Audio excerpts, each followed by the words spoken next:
Bueno, pues vamos a seguir con el tema. Nos habíamos quedado viendo cómo los reinos cristianos habían empezado a repoblar las tierras reconquistadas.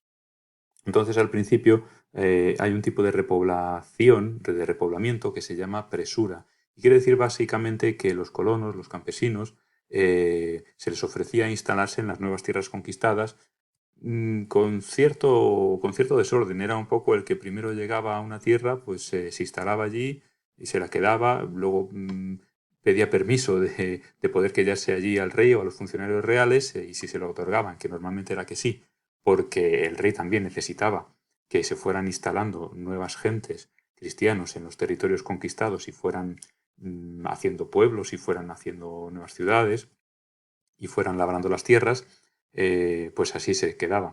Otra manera de repoblar era lo que llamaban las repoblaciones concejiles, en inglés es lo que conocemos como municipal charters, y esto era una forma un poco más organizada por parte de los funcionarios reales que daban unos títulos de propiedad a los campesinos, a los nuevos colonos.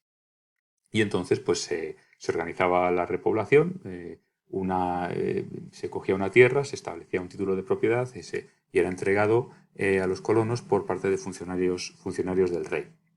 Bueno, este vídeo de aquí es muy interesante y le vamos a echar un vistazo porque va contándote, o más que contando, mostrando en un mapa cómo avanza la reconquista cada año. Empieza por la conquista musulmana, que se produce muy rápido, y después se ve la reconquista cristiana. Vamos a ver por lo menos hasta cuando, lo que hemos visto en este tema, desde la conquista musulmana hasta la división de Al-Ándalus en reinos de taifas. Vamos allá.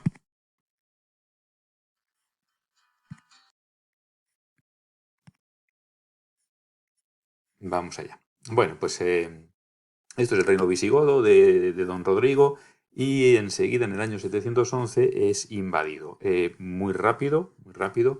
Ya veis que los musulmanes toman toda España, se convierte en el califato, parte del califato omeya, y también hacia mediados del siglo octavo pues ya los asturianos, el reino de Asturias empieza a reconquistar algunas tierras, ¿vale? Hay veces que avanza muy rápido la reconquista y otras veces que avanza mucho más despacio. Entonces, aquí vemos ya que se ha formado la marca hispánica, que la formó Carlomagno como frontera militarizada entre lo que era el territorio musulmán y el reino franco. La parte del Andalus ya se ha convertido en emirato independiente, ya no dependen políticamente de los abasíes. Y tenemos también que ya se ha formado el reino de Navarra, el reino de Asturias que se va extendiendo, ya estamos a finales del siglo IX, como veis aquí. Y se van formando los diferentes reinos. El reino de Asturias ya se llama León. León y Galicia se unen.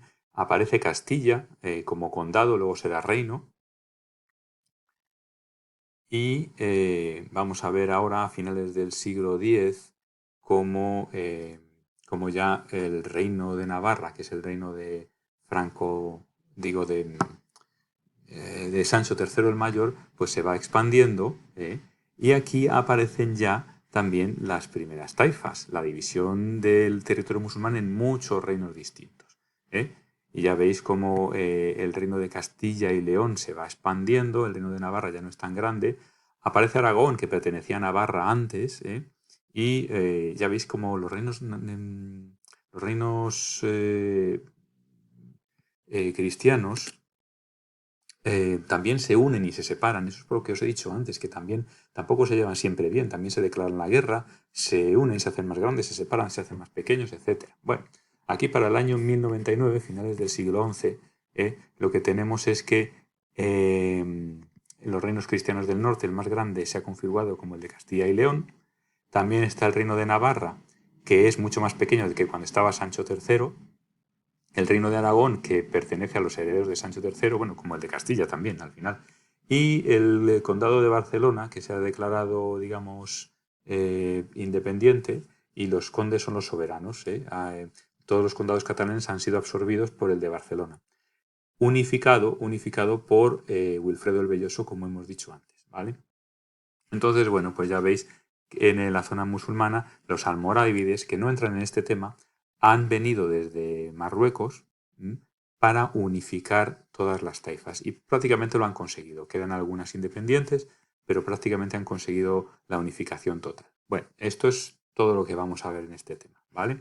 Entonces, por aquí por el norte, pues ya digo, se empieza a proceder a la repoblación a base de campesinos que van ocupando tierras, al principio por el procedimiento de presura, que era un procedimiento más desordenado, y después por la repoblación concejil o municipal charters, que es una repoblación llevada por los burócratas del rey, en la que van otorgando títulos de propiedad a las tierras recién conquistadas. Bueno, vamos a ver. Vamos a volver a la web. Y con esto sería todo lo relativo a la conquista y reconquista. Lo siguiente sería hablar de la economía de los reinos cristianos, que como siempre, o como es habitual en estos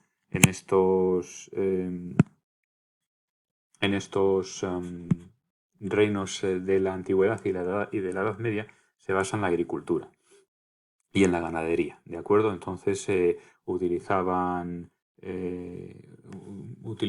el procedimiento este que hemos explicado en el tema anterior, que llamamos barbecho, o fallow system, que consiste en que tú cultivas una tierra y la divides en parcelas, por la mitad o en tercios, de manera que siempre dejas una parte de la tierra sin cultivar. ¿Para qué? Para que recupere los nutrientes y el próximo año poder cultivarla. Esa parte de la tierra que dejas sin cultivar va rotando. Si tú tienes, digamos, tu tierra dividida en 3 parcelas, pues cultivas 2 y una la dejas en barbecho, en fallow system, quiere decir sin cultivar, descansando y recuperando nutrientes. El año siguiente, esa parte que has dejado en barbecho la cultivas y una parte de las que cultivaste el año pasado es la que dejas sin cultivar en barbecho. Y así, digamos que va rotando, tus cultivos van rotando, ¿vale? Bueno, sigamos un poco más. Otras áreas de la economía pues son la artesanía, el comercio derivado de las peregrinaciones, sobre todo la de Santiago de Compostela. Todas las ciudades que están en el Camino de Santiago, como Burgos o como León, pues se desarrollan bastante gracias a ese comercio derivado de tantos peregrinos que acuden a Santiago. Bueno, y en cuanto a la sociedad, bueno, pues no se terminó de imponer el feudalismo en la península ibérica, salvo en la zona catalana, que sí, salvo en la zona de los condados catalanes, pero básicamente la gran mayoría de la sociedad son campesinos que tienen sus tierras pequeñas y se van apañando. Luego hay cierta nobleza, pero no mucha, y lo que sí que hay es un gran número de personas que trabajan para la iglesia, obispos y sobre todo muchísimos curas y muchísimos monjes. Hay muchísimo porque también toda esta historia de la Reconquista tiene un carácter religioso, un cariz religioso que le daba digamos, el aspecto de reconquistar tierras que antes habían sido cristianas al Islam que las había ocupado. Ese aspecto religioso, digamos, esa idea de reconquistar para la cristiandad, pues produce que también mucha gente se dedique a la vida religiosa, siendo curas, monjes, obispos, etc. Bien, esto en cuanto a toda la historia de conquista musulmana y reconquista cristiana. Lo que vamos a ver a continuación es el apartado artístico y vamos a empezar por el prerrománico, el pre-romanesque. Esto va antes que el romanesque, antes que el románico, ¿vale? Y se dio entre los siglos 8 y 10, sobre todo en la zona de Asturias, que fue la primera zona en la que comenzó la reconquista, y por eso, digamos, pues tiene este tipo de arte que no aparece en otras zonas de España, solo aparece en el norte, más o menos en la zona de Asturias, Cantabria. Una de las muestras más importantes es la iglesia de Santa María del Naranco, que no era iglesia en sus inicios, era una aula regia que se decía, que era donde se reunían el rey con sus nobles y tenían sus reuniones. También parece ser que fue un pabellón de caza. se reunían aquí, hacían sus banquetes y tal, y luego se iban a cazar por el bosque, y luego volvían aquí. Después se convirtió en una iglesia que hoy se puede visitar, muy bonita. Ya veis que tiene elementos ya del arte románico, como el semicircular arc, el arco de medio punto, y los contrafuertes, que llamamos en inglés buttresses. Aquí hay un buttress, aquí otro, aquí otro, aquí otro, ¿vale? Para sostener todo el edificio, porque estos muros tan grandes pues pesaban muchísimo. Entonces ya veis que tenemos elementos que luego nos aparecen en el románico, como el arco de medio punto y los contrafuertes. Eso era Santa María del Naranco. Otra muy parecida, bueno, de similar estilo, es San Miguel del Illo, que por cierto está prácticamente al lado, o sea, se puede ir andando de una a la otra. Si alguna vez visitáis Oviedo, está en las afueras, muy bonitas todas, muy bonitas ambas. Arco de medio punto, contrafuertes, muros muy gruesos. Esto es lo típico del prerrománico y luego también más tarde del románico. Son iglesias rurales, pero de una gran belleza, en su propia sencillez está la belleza, ¿verdad?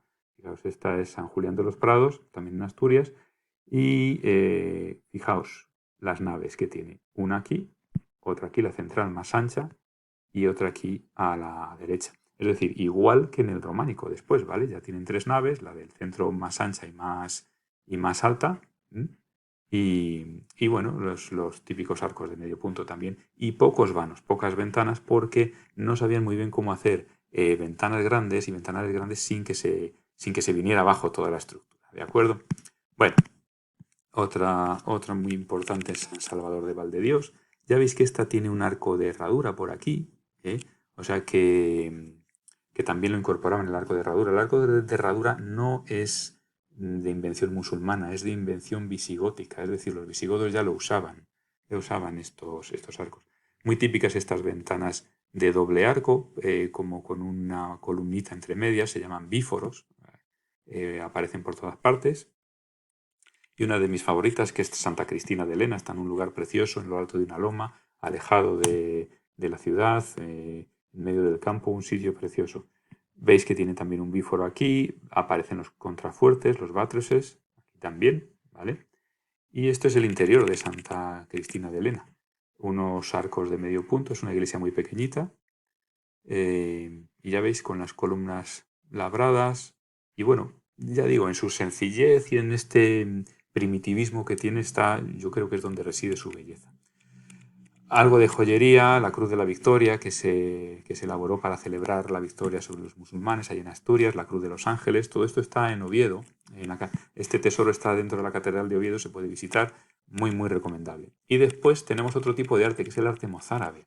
Es el arte que hacían los cristianos que estaban viviendo todavía dentro de territorio musulmán. Es decir, ellos construían también sus iglesias y tal, y como vivían dentro de territorio musulmán, se les había quedado cierta influencia de los musulmanes. Y eso se ve sobre todo pues, en la abundancia de galerías con arcos de herradura, el Horseshoe Arch famoso. Tenéis que tener en cuenta que los visigodos ya tenían arco de herradura, pero esta manera de hacerlo tan estilizado, con columnas finitas, y de hacerlo en galería, eso ya sí que es típico del arte islámico, ¿vale?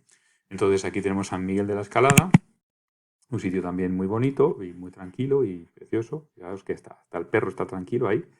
Y que notamos la influencia del arte islámico pues en esos arcos de herradura en hilera, ¿vale? Y también en las torres campanario. Las torres campanario derivan del arte islámico en cuanto a que ellos tienen el minarete, que es la torre también es de donde llaman a la oración. Entonces estas torres, como separadas de la iglesia principal, también tienen algo de influencia islámica. Por aquí tenemos San Baudelio de Berlanga, que tiene esta bóveda de palmera que también es de influencia islámica, muchos dibujos en las paredes, aunque muchos han desaparecido ya, pero parte de ellos se pueden ver en el Museo del Prado hoy.